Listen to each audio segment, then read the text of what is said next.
Hi everyone, it's Az here from HeelvsBabyface, finishing off a trifecta of Batwoman videos this week.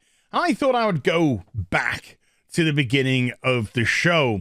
I remember when the announcement came out that Batwoman was going to be made into a CW TV series, and CW in itself, of course, doesn't exactly fill you full of promise.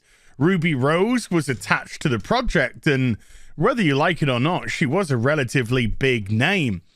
But after we had those announcements, we suddenly realized that this show was going to have nothing to do with the superhero Kate Kane and Batwoman. No, it was just going to be an identity politics show, because that's what the CW apparently have gone all in on.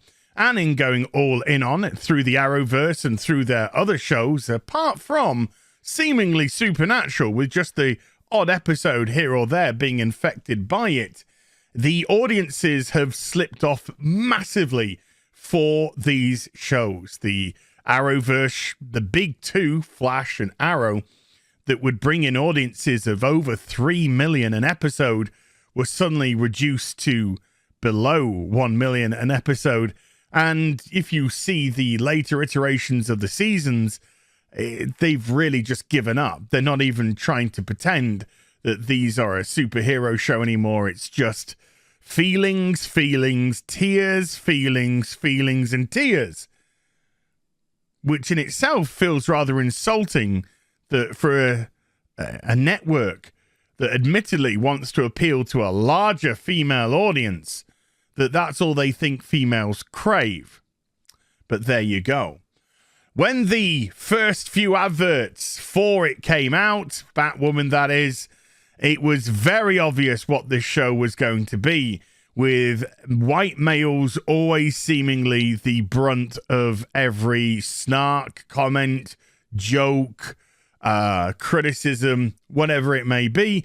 And that in itself made the adverts look ridiculous, because it put your protagonist, Kate Kane, into some stupid situations where she made some horrific decisions purely based on sticking it to the white man.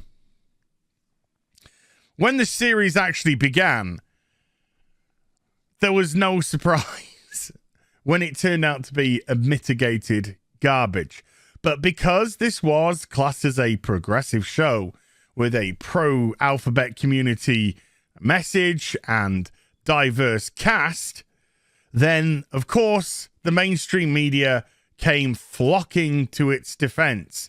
And, as we see here, on Rotten Tomatoes, for example, it was given an 84% overall, which is a fresh score for the show, comparative to the average audience score of a meager 23%. Now, this is obviously a trend which started to really come about on Rotten Tomatoes when a critic wanted to support a film for its message, whereas the audience were bored to tears mostly, or found it offensive, and therefore gave it a low score. The filmmakers would side with the critics and turn on their audiences, not realizing, of course, or realizing but just being too stupid, that the audiences are what make your film a success or a failure, and not the critics. There has been such a turnaround between the critical response to a film, TV series, and what the audience actually feel. The critics have lost themselves. They no longer service the public. They no longer service the customer. They service the corporation. They service the publisher who put it out. This is, of course, what we called access media. And why are they called access media? Because they are granted access to various facets of these companies' materials, whether it be interviews, whether it be premieres, whether it be early screenings, etc., merchandise, field trips, the whole yardarm when it comes to stuff like that. So they decided to service themselves, because if you didn't conform to the narrative, then you wouldn't get invited. And of course, if you have no talent and you're not invited, then who's going to watch your blog or your YouTube channel? Whereas, of course, back in the past, we used to have critics with integrity. Integrity, a word that's just vanished.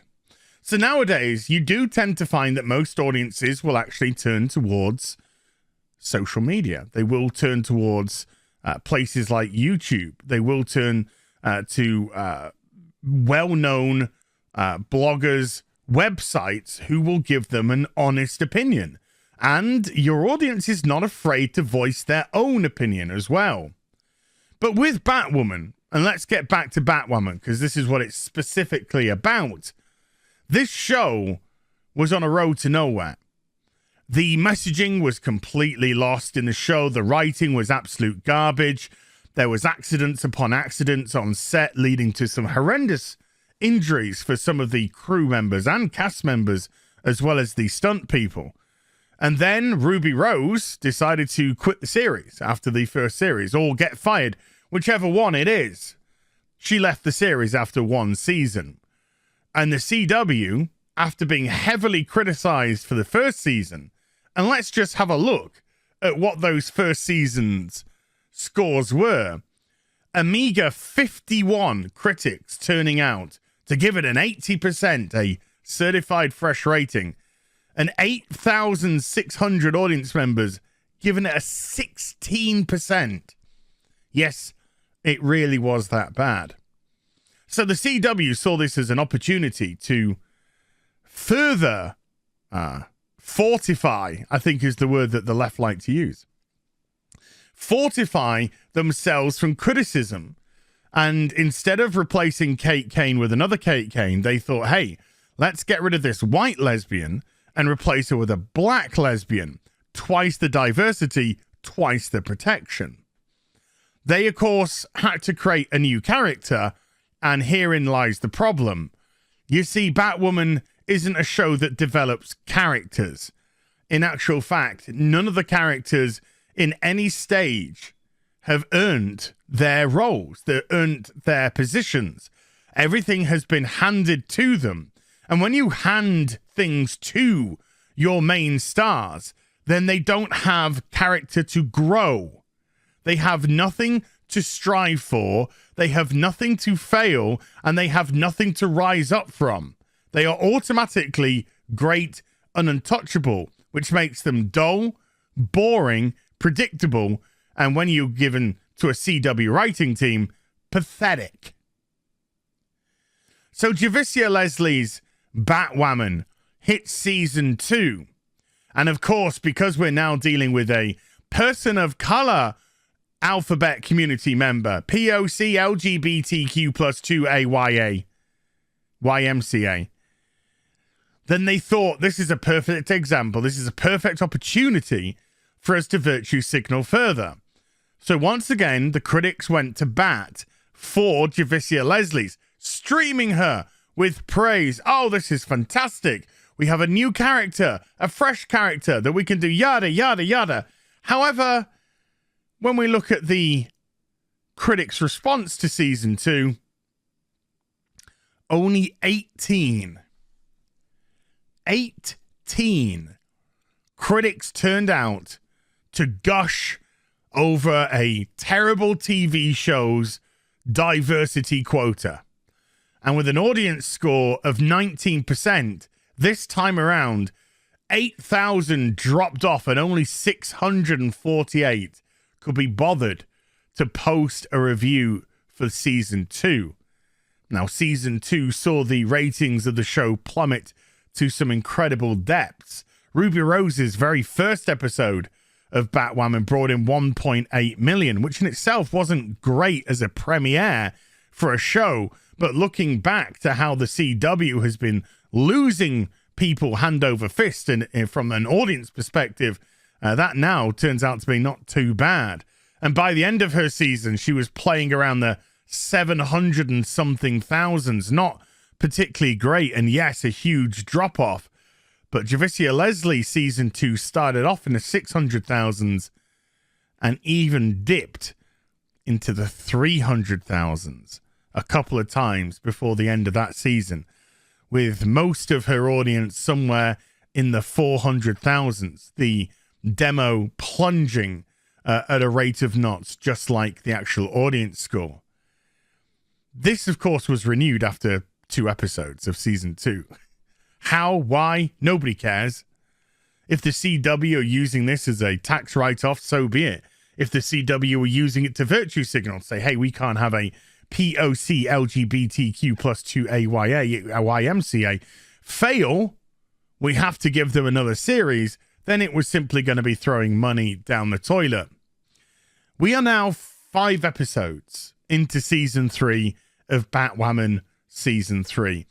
Last week, it posted its 2nd worst rating ever and its 2nd worst demographic ever, a 0.08 with a 0.374. 374,000 people watching that TV show. Absolute garbage. But you see, 5 episodes in, if we jump to season 3 on Rotten Tomatoes, not a single critic, not one, can even be bothered now to put in a token review for this show. 5 episodes in. And it's just not, we can't keep pretending. And of course, this exposes themselves, but it just shows how hilarious the virtue signaling truly is. And even the audience, 15 of them, only 15 of them, could be bothered to post a review as well, sticking it at a 33% current score for this current season. Batwoman is a lesson in virtue signaling. It's a lesson in identity politics doesn't make a show. Black isn't a personality. Gay isn't a personality. You actually have to work at developing your characters and building your characters. And if you want to surround it and wrap it up in the guise of a superhero show, then you have to also show respect for that somewhat source material as well, something which they just have not done in the slightest. But audience, you keep doing what you do, and critics, didn't you get the memo? Hope you enjoyed the vid. If you did, do give it a thumbs up and also subscribe to the channel. Follow me on social media and YouTube for live streaming. Links are in the description box down below, and I'll be back with some more stuff very soon. You take care. Bye for now.